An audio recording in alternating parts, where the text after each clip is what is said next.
Administrativando abogados.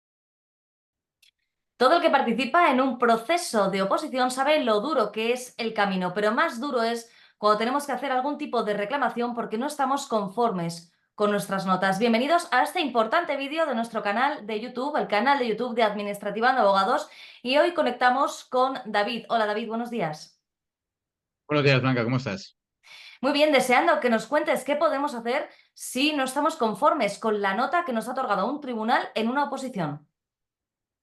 Eso es algo bastante habitual. Sabemos que un proceso de oposición es duro y, bueno, pues la nota que nos pone el tribunal rara vez es el que estamos totalmente satisfechos. Siempre nos gustaría un poco más. Hay mucha competición y el premio es alto, por lo tanto es lógico que queramos siempre una mayor nota. Entonces, la nota de oposición se puede recurrir, lógicamente. Se puede presentar alegaciones y además tenemos derecho, incluso yo diría que por todo el esfuerzo que nos lleva a opositar, tenemos la obligación de intentar alcanzar una mejor nota. En Administrativando Abogados hemos ayudado a muchos opositores a mejorar sus notas en procesos de selección. Aquí tenemos que tener en cuenta varias cosas.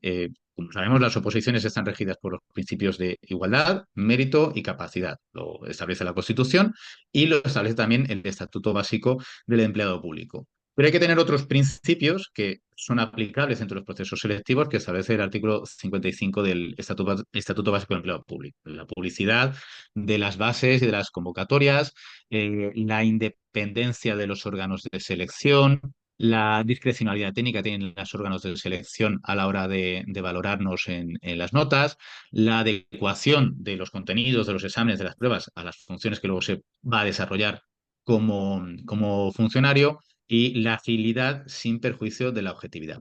Tenemos que tener en cuenta que estos principios se aplican a todo el procedimiento. En especial los tenemos que tener en cuenta cuando se aprueban las bases de la convocatoria. Las bases también se pueden recurrir. Ahora estamos hablando de la nota, pero también podemos presentar un recurso en las bases. Si las bases de un proceso de selección de funcionarios públicos no cumplieran con estos principios o cualquier otra norma del ordenamiento jurídico, podemos presentar recurso. Hay que acudir a ver qué tipo de disposición ha aprobado las bases. Normalmente es una orden ministerial o una orden de una consejería de una comunidad autónoma, en cuyo caso lo normal es que tengamos o bien la oportunidad del recurso potestativo de reposición en el plazo de un mes, o bien el recurso contencioso administrativo en el plazo de 2 meses. Tenemos que tener en cuenta que las bases de la convocatoria son la norma, son la ley del procedimiento. Y tenemos que acudir siempre a ellas para saber si podemos presentar alegaciones, que vamos a poder siempre, pero en qué plazo y en qué forma tenemos que presentar unas alegaciones o impugnar la nota de un examen. Lo normal es que haya varios exámenes, varias pruebas. Podemos impugnarlas todas. El primero, el segundo, podemos hacer alegaciones siempre. Y lo mejor es que acudamos siempre a las bases de cada convocatoria en especial. Suelen ser 10 días hábiles, pero pueden ser un plazo mayor, plazo menor. Y además nos indicarán siempre, ahora ya con la administración electrónica, suele ser un link o derivándonos a la sede electrónica de la administración pública convocante de la oposición, en la cual nos dirá de qué forma podemos presentar alegaciones si no estamos satisfechos o creemos que debemos tener una nota mayor de la que nos han puesto. Eso quería decirte, porque una vez que hemos aceptado esas normas del juego, que son las bases de toda oposición, ¿habrá un modelo único para recurrir? ¿Depende de la administración convocante o cómo podríamos hacerlo?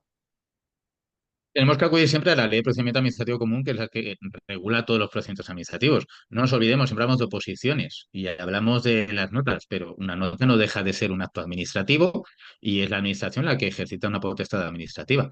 Por lo tanto, ahí, dependiendo de quién sea el órgano que dicte la resolución, será un órgano que tenga superior jerárquico o no tenga superior jerárquico, que ponga fin a la vía administrativa o que no ponga fin a la vía administrativa. Esto debe estar indicado siempre en la resolución en la que normalmente se da la publicidad a las notas que ha acordado el tribunal calificador, que no olvidemos que es un órgano colegiado y por lo tanto también se le aplican las normas reguladoras de los órganos colegiados de las administraciones públicas de la Ley de Procedimiento Administrativo Común. Una pregunta que nos hemos hecho muchos opositores en este arduo camino de espinas, porque no tiene nada de rosas, es si tenemos acceso a las actas del tribunal, no solo para conocer nuestras actas, sino del resto. ¿Podemos conocer qué notas han sacado el resto? Ese es un dato muy importante que tenemos que tener en cuenta, Blanca. La pregunta es muy oportuna.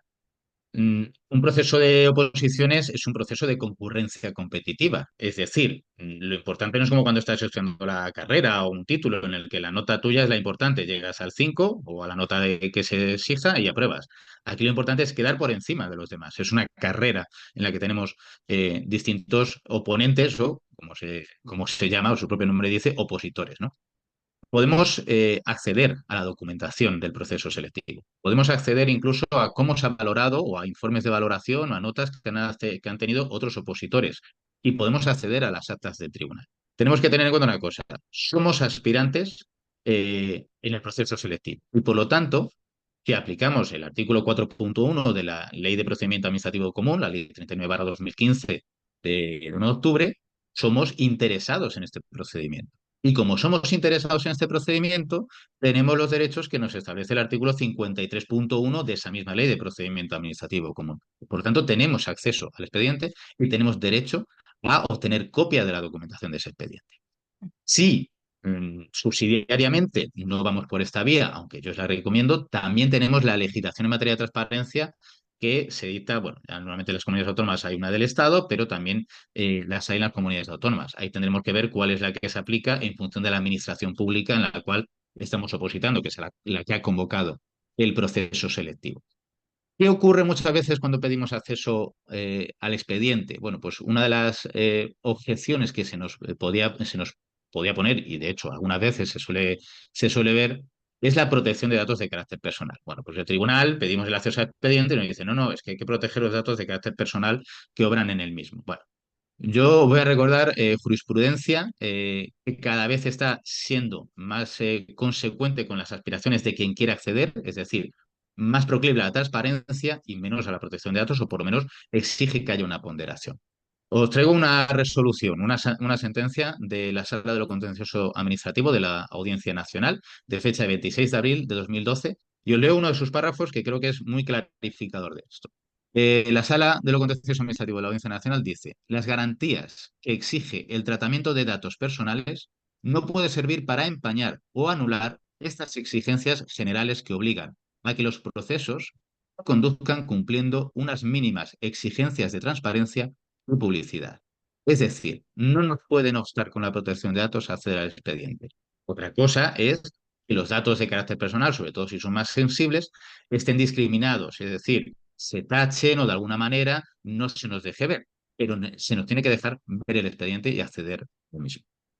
Es curioso porque además esta sentencia que mencionas es del 2012, cuando todavía no teníamos norma en relación a la transparencia como tal y posteriormente ya vendría todo lo de la protección de datos. Ya se decía en el 2012, pero como tú has indicado, entre la teoría, el derecho que debemos tener los aspirantes y la práctica, hay un profundo trecho bueno, que me gustaría también tratar contigo porque es complicado. Todo esto, quien ha opositado sabe que es un tema complicado, que se necesita ir de la mano de especialistas, como es el caso de administrativando abogados que puedan acompañar en este proceso, porque me gustaría hablar contigo de cuál es la mayor dificultad que se puede encontrar un opositor ante este intento de recurrir o de observar qué han hecho los demás para poder compararse con él mismo y saber dónde se encuentra él en esa oposición.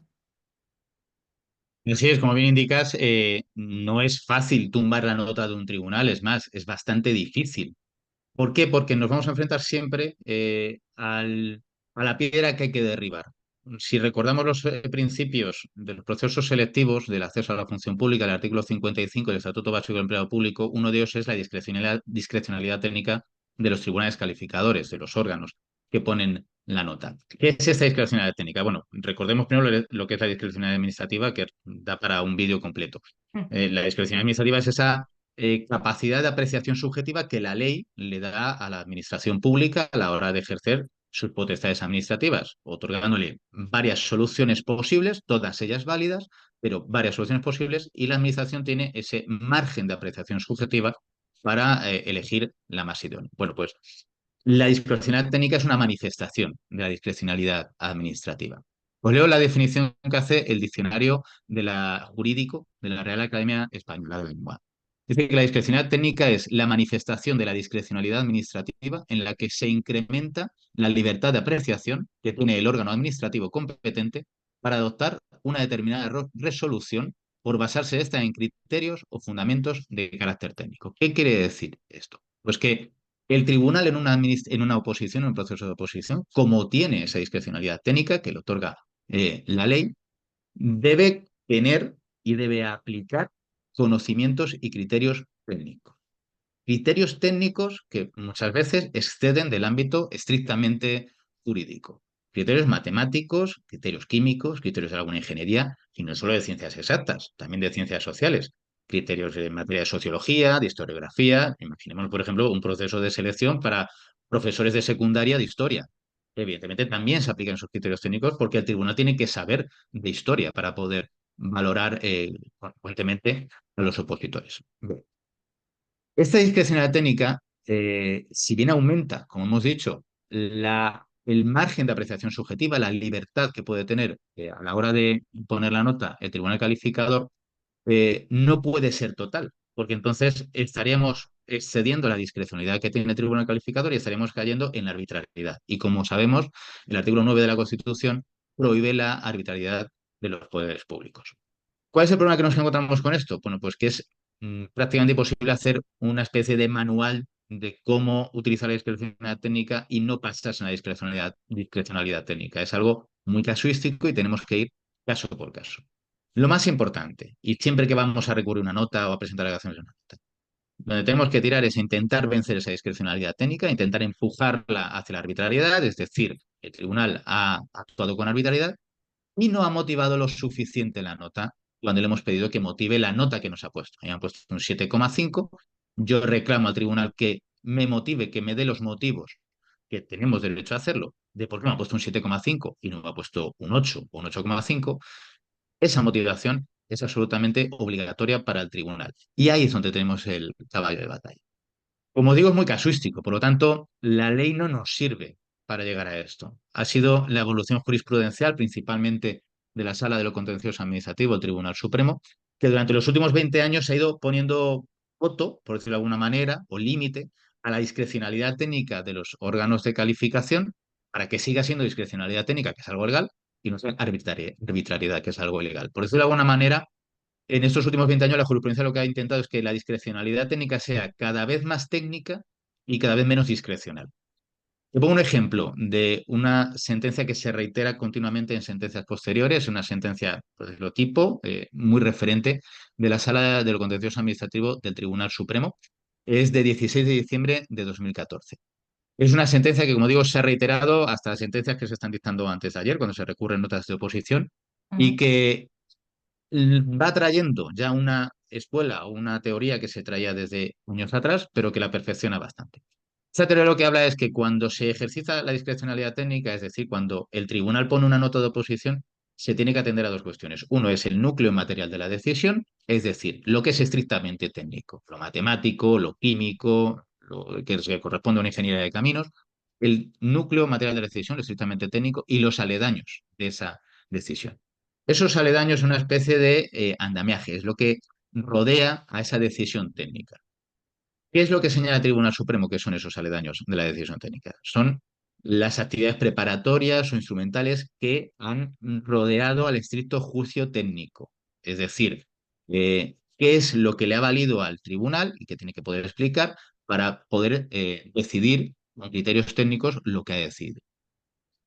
Dentro de esos aledaños está la motivación. Y es la parte más importante. Como decimos, el tribunal está obligado a motivar el acto si se le pide. El Tribunal Supremo en esta sentencia lo que habla es de tres requisitos para considerar que una nota está debidamente motivada. Es decir, que cuando hemos pedido al tribunal que nos motive porque nos ha puesto 7,5, ¿cuáles son los tres requisitos que debe cumplir? Según el Tribunal Supremo, son los siguientes. Tiene que expresar las fuentes o materiales de información que ha utilizado para aplicar el criterio técnico. Imaginemos, como decíamos antes, unas posiciones a proceso selectivo de profesor de historia, tiene que decir cuáles son las fuentes en las que se ha basado para decir que se ha dicho bien lo que se ha dicho o se ha dicho mal lo que se ha expuesto en el examen. En segundo lugar, indicar los criterios de valoración cualitativa que ha utilizado para aplicar esos criterios técnicos. Es decir, sabemos que a lo mejor contestar cuando son sobre todo exámenes de desarrollo, que son más subjetivos, no tanto un tipo test, Si se ha extendido mucho, puedes tener una mayor nota. Si te has extendido menos, la nota será menor, ¿vale? ¿Cómo decides que en un ejercicio que en total es un punto, yo tengo un 0,4 y en un 0,7? Eso se tiene que tener que poder motivar. Y en tercer lugar, el tercer requisito, el más importante, es el tribunal debe poder expresar por qué la aplicación de esos criterios técnicos conduce al resultado individual que nos ha puesto y que otorga preferencia a unos candidatos con respecto a otros. Es decir, ¿por qué a mí me has puesto un 7,5 y a otros le has puesto un 8? Estos son los tres criterios que está este Tribunal Supremo y como vemos es imposible, hay que ir a la casuística, pero va formando una especie de límites a la discrecionalidad técnica de los tribunales.